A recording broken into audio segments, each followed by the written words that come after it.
Hola, soy José González.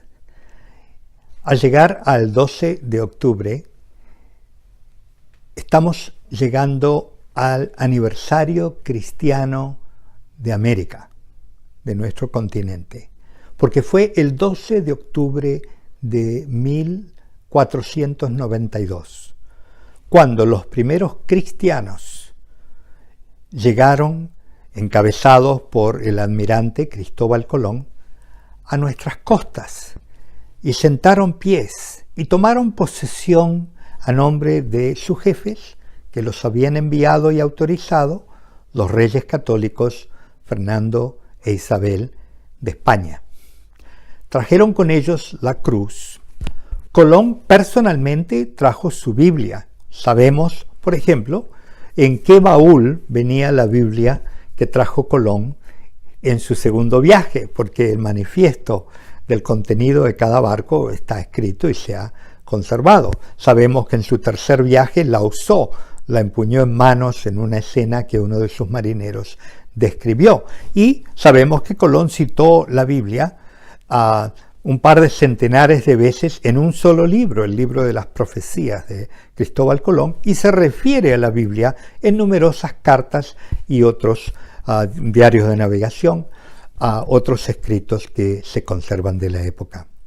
Así que el 12 de octubre no solo conmemora el descubrimiento de América, un término que ha sido controvertido últimamente por razones políticas, porque se dice que los indígenas ya estaban acá, no necesitaban ser descubiertos. La verdad es que sí, necesitaban ser descubiertos porque ni ellos sabían que había todo otro mundo, ni los habitantes de todo el resto de la masa terráquea sabían que ellos estaban aquí. Así que se descubrieron mutuamente en sus primeros representantes, cuyos nombres ni siquiera podemos saber nosotros, pero Dios sí lo sabe, porque fue Él quien impulsó a un cristiano de la época, a un marinero formado para estas cosas, Cristóbal Colón, un genovés, quien ofreció la empresa a 4 reinos diferentes.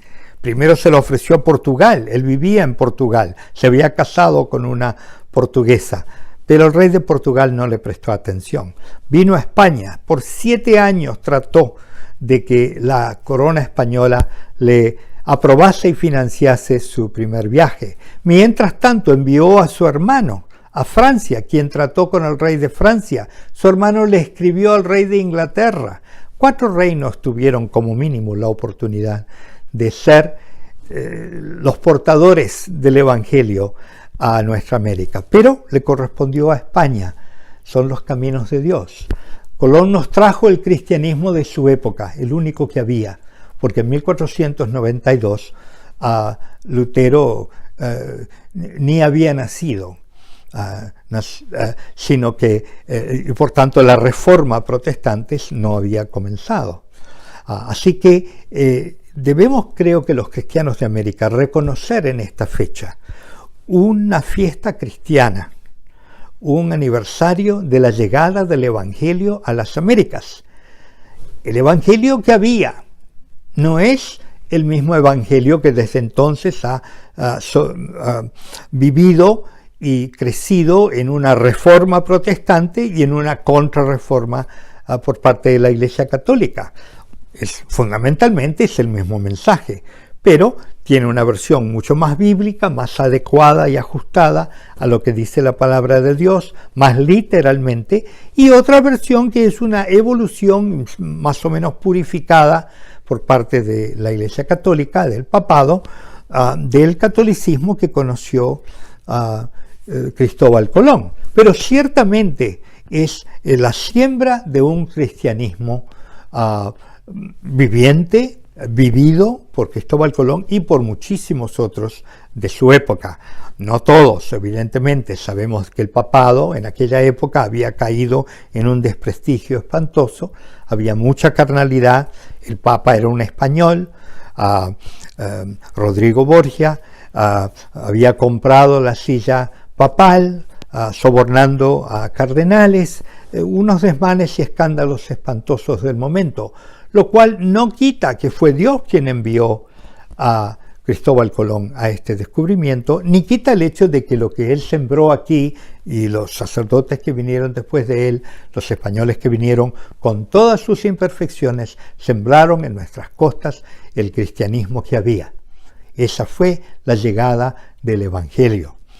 Por tanto, nosotros ahora, como cristianos contemporáneos, tenemos que darnos cuenta que la empresa de las Indias que comenzó Cristóbal Colón es una empresa aún sin terminar.